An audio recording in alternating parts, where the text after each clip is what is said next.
I'm going to hand over to Leander Carell. Over to you, Leander. Thank you very much.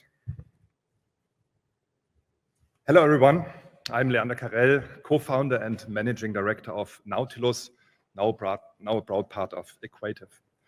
Through Serverside.ai, we offer a solution for SSAI, server-side ad insertion, which manages ad delivery and insertion across CTV streaming and HbbTV and broadcast. Today, I want to discuss the challenges that limiting revenue in broadcast TV and explore how targeted advertisement can help to overcome these barriers. I will conclude with some monetization cases we are working on. Most of you recognize this iconic scene from The Lion King. Simba, the young lion, is presented to all the animals of the savannah, symbolizing the circle of life. This moment always gives me goosebumps. It's a story of trust, hope, and to some extent, also greed.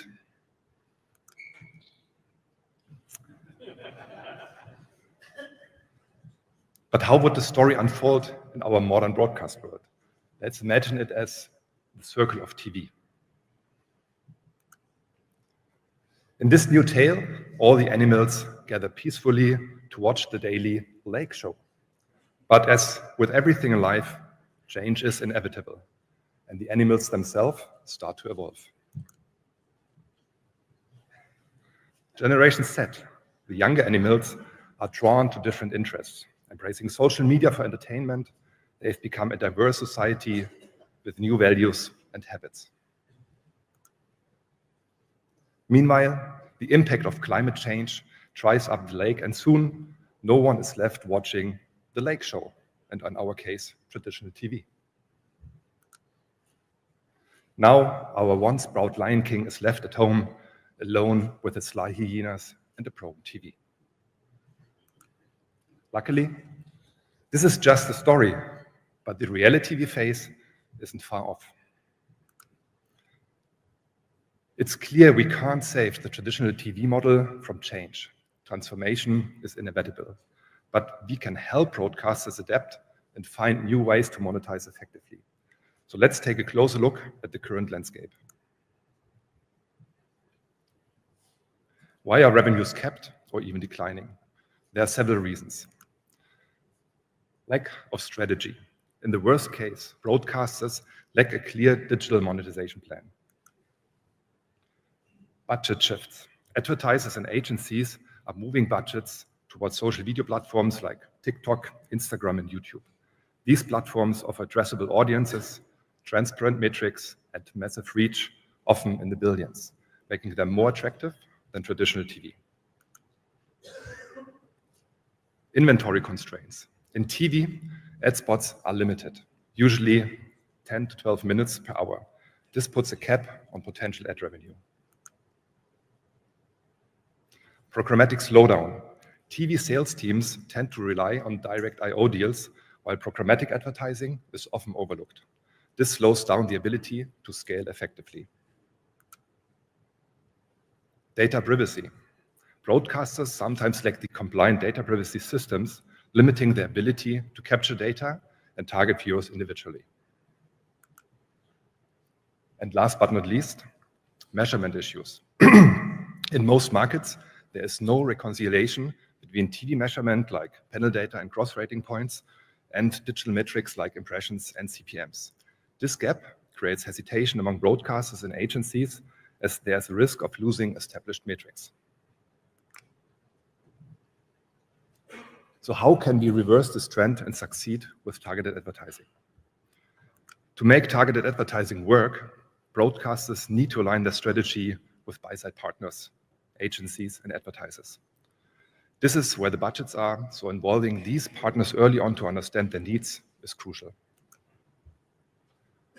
Broadcasters must also participate in data initiatives to access valuable targeting data for both households and individuals. UTIC is a good example, but there are many methods for gathering audience insights, so it's essential to begin this process early. An effective ad server should be able to read and understand the linear broadcast schedule, allowing it to make informed decisions for digital campaigns while considering the rules of broadcast ads to maximize yield. You also need a robust consent management platform that can handle TCF 2.2 strings and comply with all relevant regulations to enable smooth programmatic transactions. A comprehensive ad substitution and insertion service, like the one we offer with Serverside.ai, manages all aspects of ad delivery on HbbTV and backend systems, also ensuring constant monitoring. Furthermore, your playout system must support stream events, such as converting SCTE35 markers into HbbTV compliant ad signals.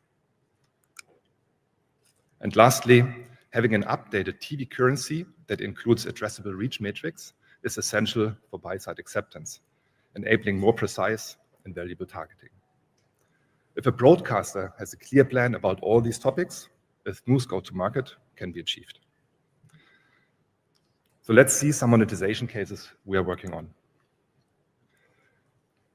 We support Warner Brothers in monetizing TVN channels or TVN channels on the Polish market. So this is for TVN, TTV, and TVN7.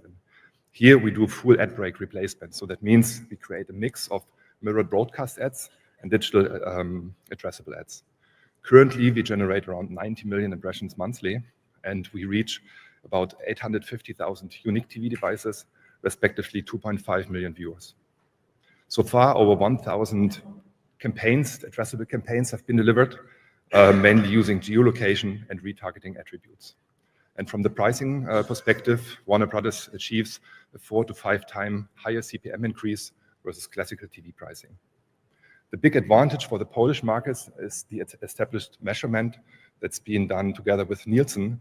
Here we achieve DAI watermarking, so every ad that we deliver has a watermark, so it can be counted in the panel data. And this is a key of success for the whole business case.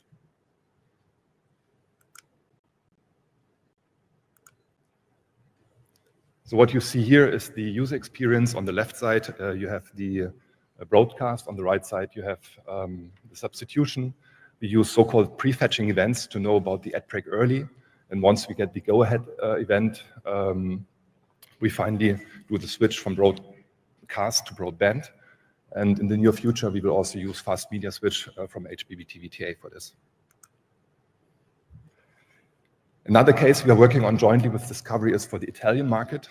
Here we do monetization or the ad substitution for DMAX, Home Garden TV, Motor Trend, Food Network, Giallo, and Real Time. In Italy, unfortunately, we can only do single spot replacement because there's no agreed measurement yet in place for the Italian industry. But soon we will also introduce switch-in spots. With single spots, we generate around 9 million impressions, but with switch-in spots, we estimate around 50 million on a monthly basis. We reach in Italy around 1.5 million unique TV devices, respectively 4.5 million viewers, and have so far delivered 150 addressable campaigns using geolocation and retargeting as attributes. Didn't expect the sound. So this is an example of the switch-in spot with Motor Trend in Italy. With switch-in spots, advertisers can catch viewers' attention for a short moment when tuning into a channel. So the marketing message gets delivered even before the viewer dives deeper into the program flow and is not interrupting much. Another case we do is for Telia TVM in Finland, jointly with Freeville. Here we're going to monetize MTV, 3 MTV channels, and plan ramp-up launch still in this year. The use case is also full ad break replacement. And given the size of Finland, which is quite a small market, we have a high penetration of HbbTV devices. So we count more than 1 million active devices, and we expect a 50% growth in 2025 due to the launch of DVB-T2. And also, MTV is quite focused on the measurement in order to introduce a solution jointly with all stakeholders. Last but not least, we are going to launch Euronews early in 2025. So we will do program replacement instead of ad substitution. So that means we might replace a weather forecast with ads if there are opportunities for this.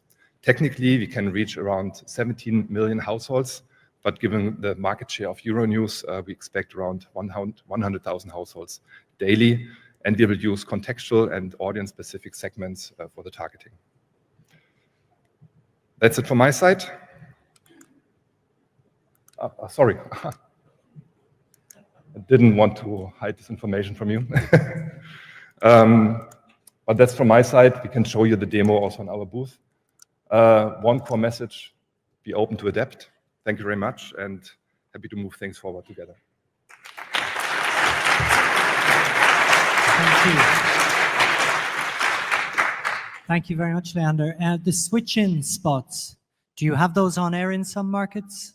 It's in testing, it's in field testing right now, it's not yet live. Are you getting any pushback? I mean, it's a big change from the TV experience. You zap to a channel.